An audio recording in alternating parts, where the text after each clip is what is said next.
Morning. आज 9 मई 2025 अभी सुबह के 10:25 हुए।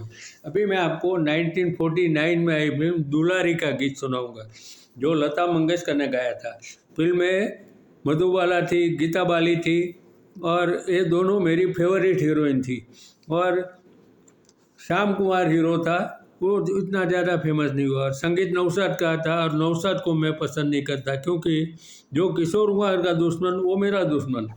और ये गीत है, ऐ दिल तुझे कसम है, ऐ दिल तुझे कसम है, हिम्मत न हारना, दिन जिंदगी के जैसे भी गुजरे गुजारना, ऐ दिल तुझे कसम है।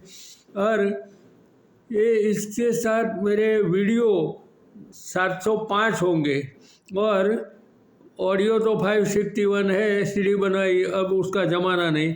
और 705 वीडियो हो गए हैं। और मधुबाला किशोर कुमार की दूसरी पत्नी थी, वो बहुत जल्दी मर गई हार्ट के प्रॉब्लम से 36 साल की उम्र में। और गीता बाली स्मॉल पॉक्स की वजह से जल्दी मर गई थी। दोनों अच्छी हीरोइन थी और अब दोनों मर गई। और मधुबाला किशोर कुमार से 4 साल छोटी थी और गीता बाली शम्मी कपूर से 1 साल बड़ी थी।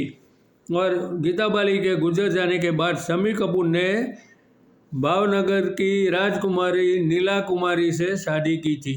बस 705 वीडियो, 561 ऑडियो। अब तब आप ही गिन लेना कितना होता है। Thank you.